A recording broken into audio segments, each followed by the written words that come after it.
एनलिस Mary एना Frank, इनका जन्म हुआ था 12 जून 1929 को और डेथ हुई थी फेब 1945 में, मतलब 15 ईयर के बाद ही। उनकी एक ही स्टोरी है जिसके बारे में बताया गया है कि जब वैन वॉज अ जर्मन, वो जर्मन थी, born Jewish girls war who wrote while in hiding with her family and four friends in Amsterdam during German occupations of the Netherlands in World War II। उनने ये अपनी एक story लिखी है उस time पर, जिस टाइम पर जर्मन और नीदरलैंड में वर्ल्ड वॉर सेकेंड के टाइम पर अटैक चल रहा था, वो अपनी फैमिली के साथ, अपने फ्रेंड्स के साथ एमएसडम में छुपी हुई थी। Her family had moved to Amsterdam after the Nazis gained power of Germany, but were trapped when the Nazis occupation extended into the Netherlands.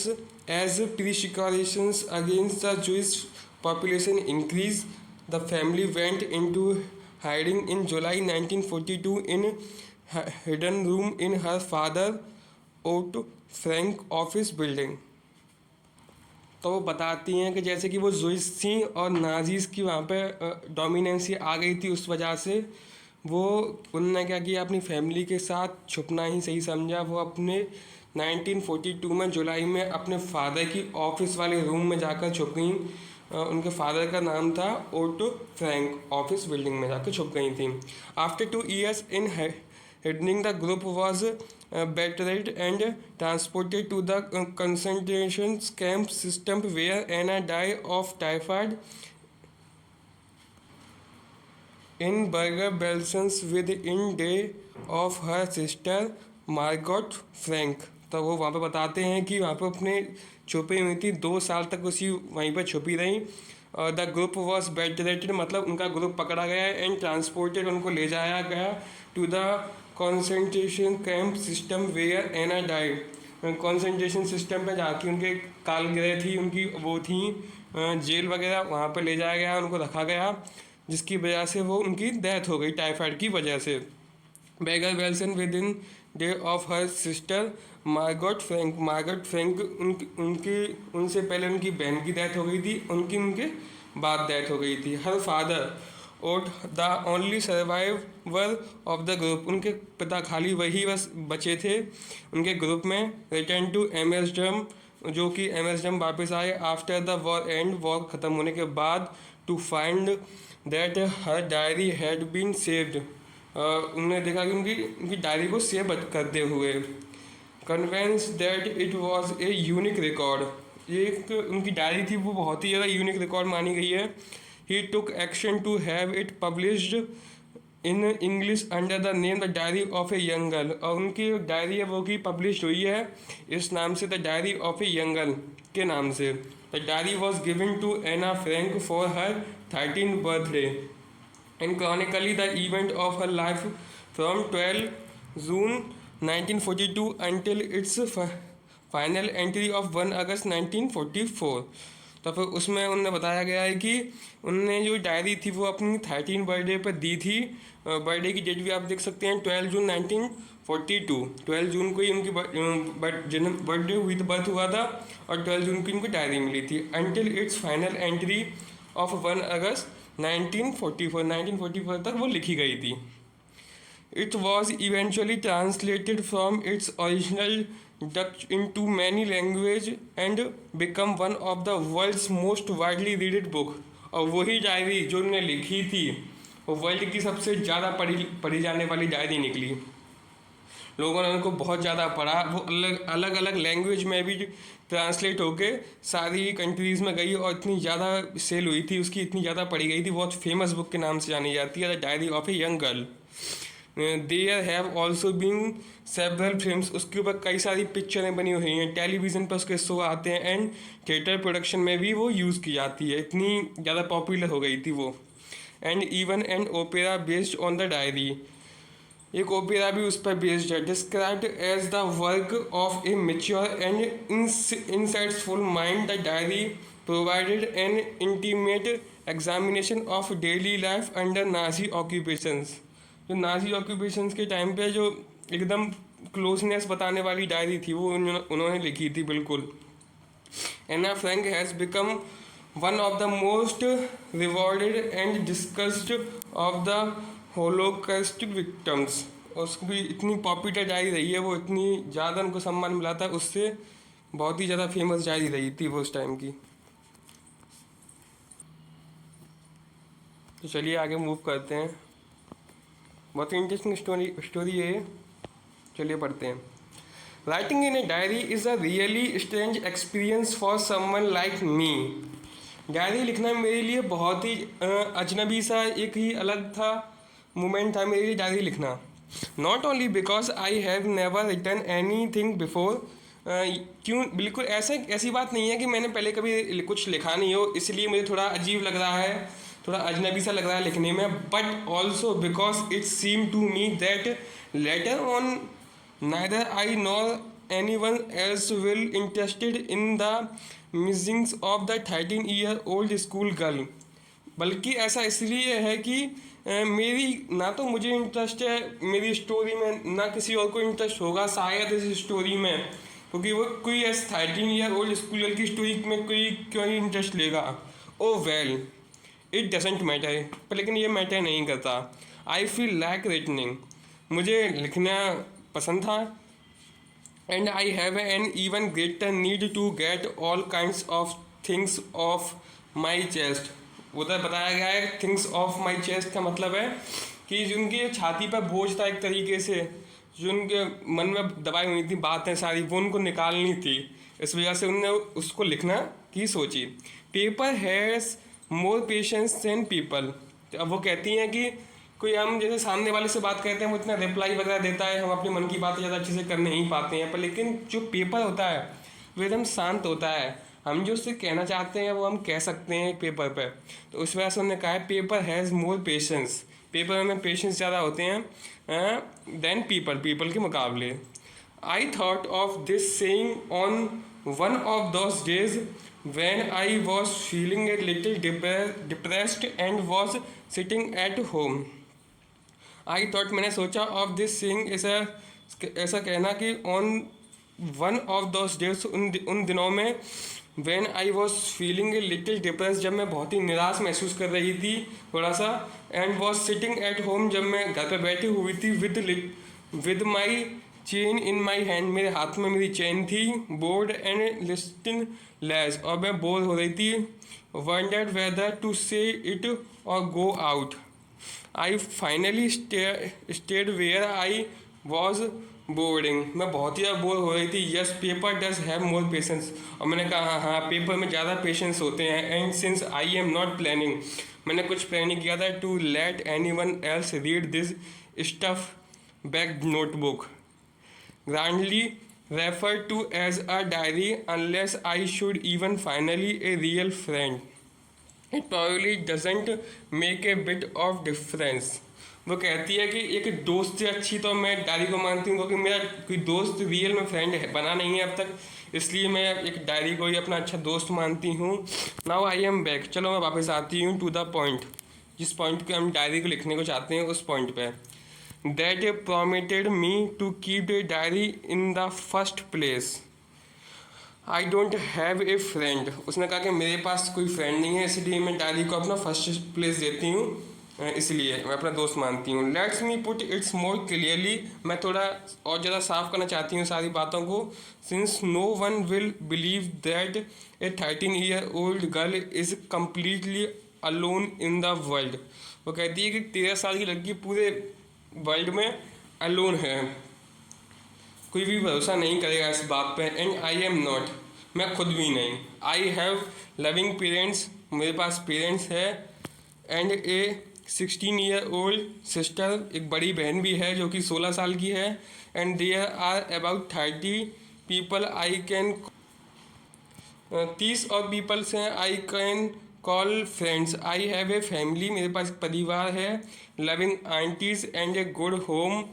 No on the surface I seem to have everything except my 1 true friends, मेरे पास मेरी 16 साल की बहन है, 30 लोग भी हैं जो और मैं फ्रेंड मानती हूँ, और एक फैमिली है, एक आंटी हैं, और एक अच्छा खासा घर है मुझ पर। On the surface I seem to have everything, लगभग मेरे पास सब कुछ ही है एक्सेप्ट माई एक ट्रू फ्रेंड, बस एक सच्चे दोस्त के अलावा। All I think about when I am friend is having a good time. I cannot bring myself to talk about anything but ordinary everything everyday thing, पर मैं हर ऑर्डिनरी सोचती रहती हूँ। We do not seem to be able to get any closer and that's a problem. और हमारे पास ऐसा कोई नहीं है कि इसका हमने प्रॉब्लम सुना सकें। Maybe it's my fault, लगता है ये मेरा फॉल्ट होगा। That's we do not comfort in each other, क्योंकि मैं अपनी फैमिलीज़ के साथ अच्छी तरह से बात नहीं कर सकती, अपने फ्रेंड के साथ अच्छे से नहीं घुल मिल पा रही हूँ, इस वजह से शायद मेरी उनकी नज़दीकियाँ थोड़ी कम हैं। इन एनी केस, कुछ भी केस हो, that's just how think are and unfortunately they are not liable to change. This is why I have started diary. इसीलिए मेरे पास, मुझे अपना कोई अच्छा दोस्त नहीं समझता हूँ, मैं अपने आप को नहीं समझती हूँ, ऐसा फील नहीं होता मुझे मैं किससे बात करूँ। इस वजह से मैंने डायरी को ही अपनी दोस्त मानना स्टार्ट किया है और डायरी से ही बात करना स्टार्ट किया है, उसमें लिखना स्टार्ट किया है। To enhance the image of this love, this long awaited friend in my imagination, अपनी इमेज बढ़ाने के लिए मैंने इमेजिनेशन बढ़ाने के लिए मैंने इसमें लिखना स्टार्ट किया है। I don't want to jot down the fact in this diary the way most people would do, but I want the diary to be my friend and I am going to call this friend Kitty. तो उसने कहा कि मैं अपनी diary को ही अपना एक सच्चा दोस्त मानती हूँ और उसका नाम मैंने किटी रखा है। चलिए, since no one would understand a word, तब से कोई भी एक वर्ड समझ में नहीं आ रहा है। ऑफ माई स्टोरी, मेरी स्टोरी का, to Kitty if I were to plug right in, I didn't better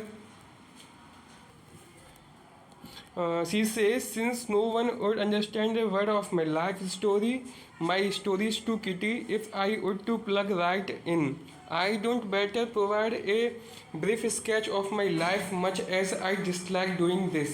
वो कहती है कि मुझे मेरी स्टोरी में खुद ही अपने बारे में थोड़ा बताने में अच्छा नहीं लग रहा है, फिर भी पसंद नहीं है, पर लेकिन मुझे बताना तो पड़ेगा ही अपनी लाइफ के बारे में थोड़ा। तो चलिए स्टार्ट करते हैं। My father, the most adorable father I have ever seen, did not marry my mother until he was 36 and she was 25. वो कहती है मेरे पिता, जो कि बहुत ही अच्छे पिता थे, जो कि मैंने अब तक देखे हैं, डिड नॉट मैरी, जिनने अब तक मेरी माँ से शादी नहीं की थी, जब तक वो खुद 36 के ना हो गई थी और मेरी माँ 25 की नहीं हो गई थी। My sister Margot was born in Frankfurt in German in 1926। वो कहती है कि मेरी बहन 1926 में पैदा हुई थी जर्मन में। आई वॉज बॉर्न इन 12 जून 1929। वो कह रही थी कि मैं 1929 को हुई थी। ये डेट बहुत याद रखना, ये वाली 12 जून 1929 और उसकी सिस्टर की 1926।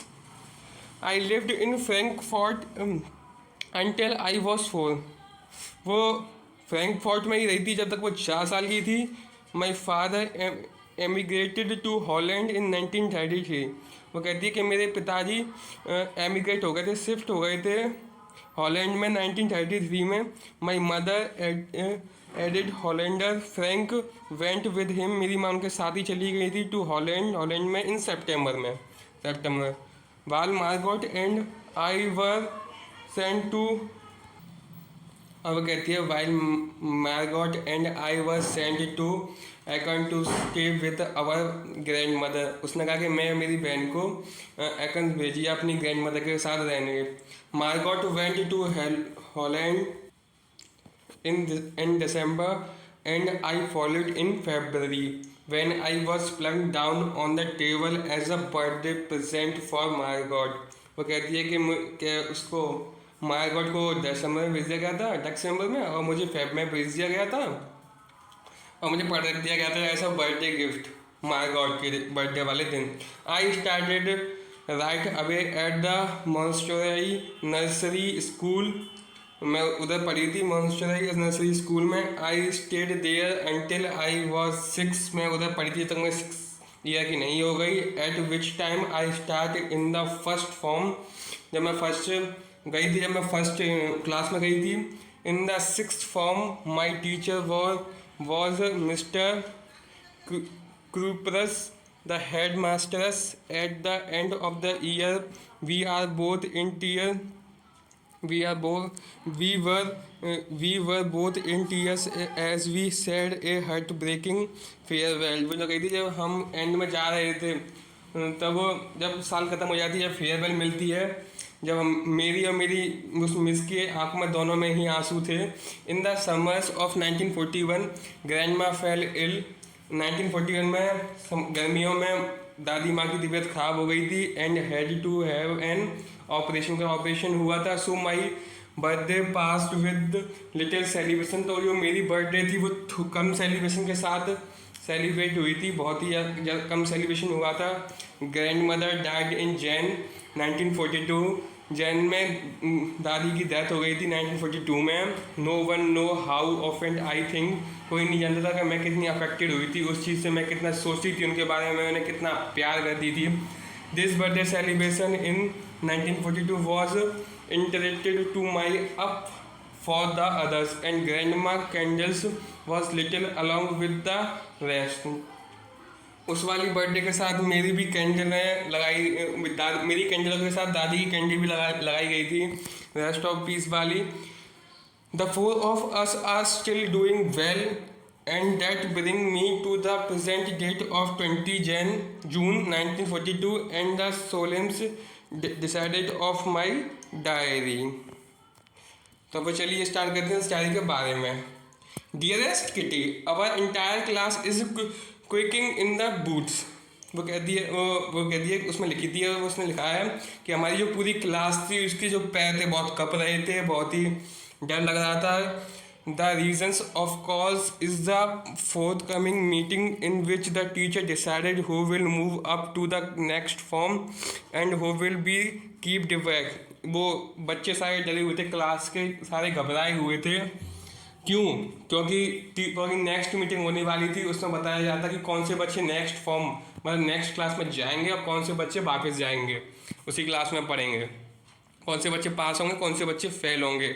Half of the class is making bet. आधी क्लास तो शर्त लगा रही थी। GN एंड आई लाफिंग, और मैं और मेरी दोस्त हंस रहे थे अवर सेल्फ आपस में। Silly at the two boys behind us, दो लड़कों पे जो पीछे बैठे हुए थे। CN and Jax who have stocked their entire holiday saving on their bets। वो उन्होंने क्या किया था कि जो अपनी उनकी हॉलीडेज में उन्होंने एंटायर सेविंग की थी, उन्होंने बैट में लगा रखी थी वो पूरी, कि कौन जाएगा कौन नहीं जाएगा।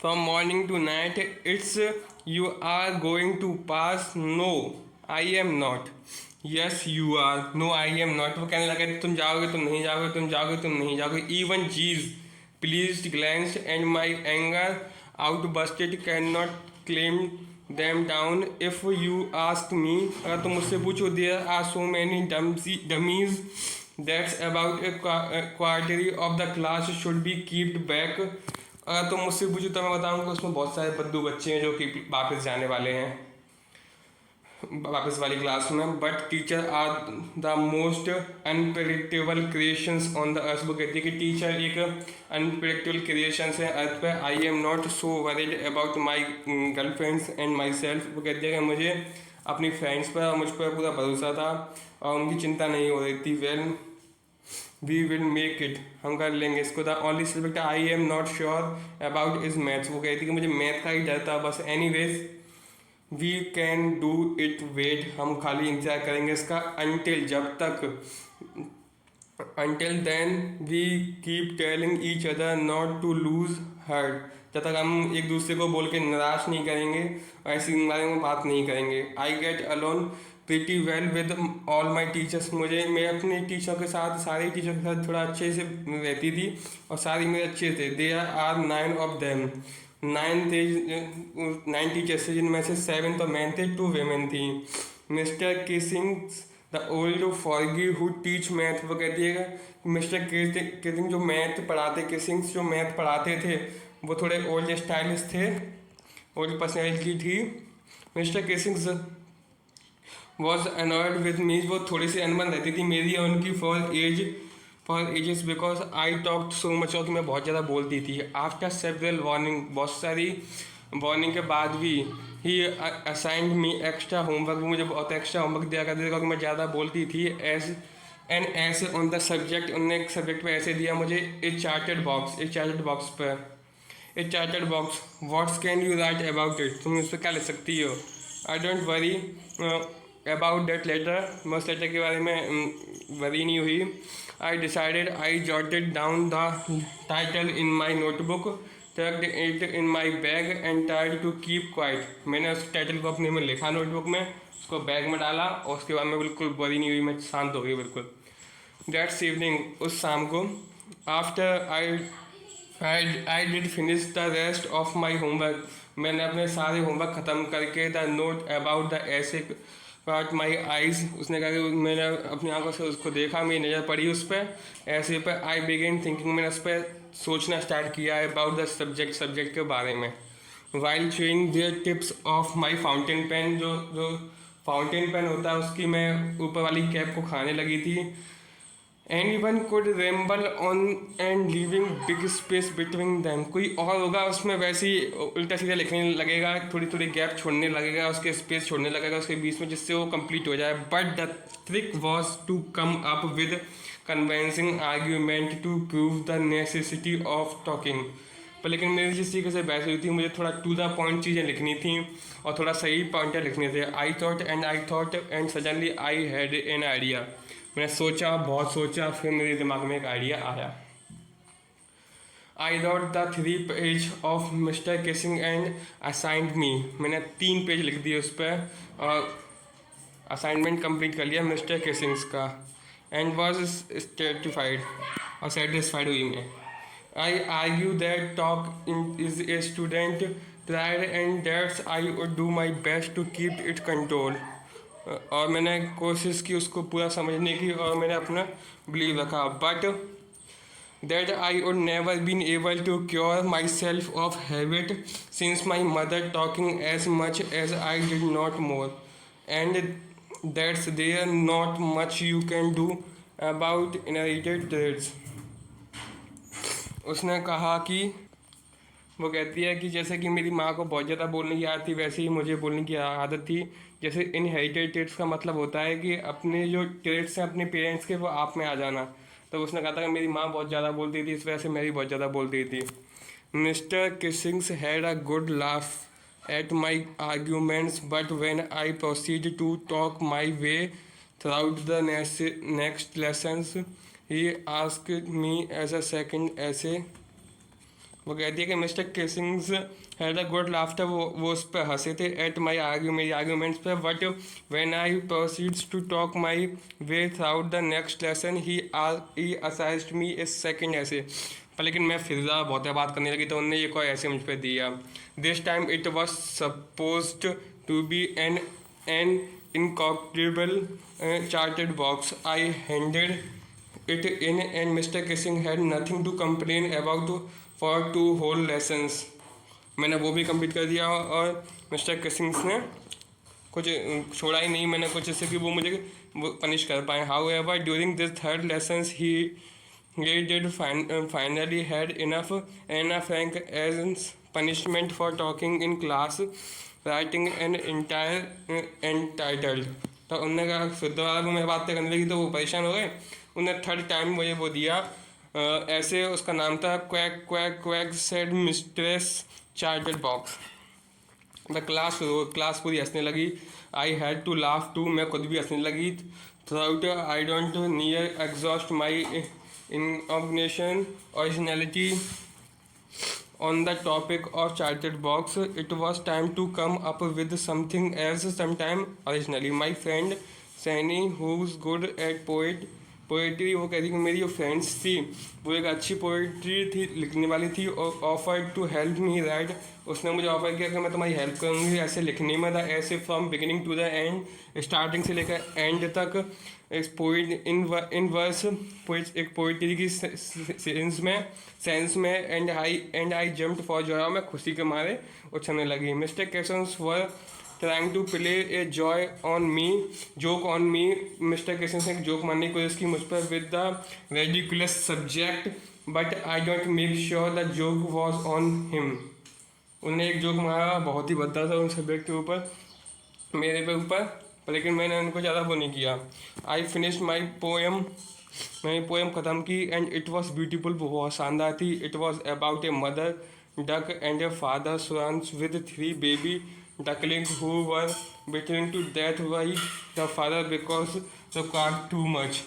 तो वो उसने एक पोएम लिखी थी और उसने ख़त्म कर ली पोएम। पोएम में क्या था कि डक के बारे में थी, एक मेल एक फीमेल डक होती है, उनके बच्चे होते हैं, जो उनके बच्चे होते हैं वो क्वाक क्वाक ज़्यादा करते हैं, तो फिर जो फादर होते हैं उनको मार देते हैं। Luckily Mister Keesing's took the joke in right way. Mister Keesing's joke को राइट वे में लिया। He read the poem to the class, उन्होंने पोएम को पूरी क्लास में सुनाया था।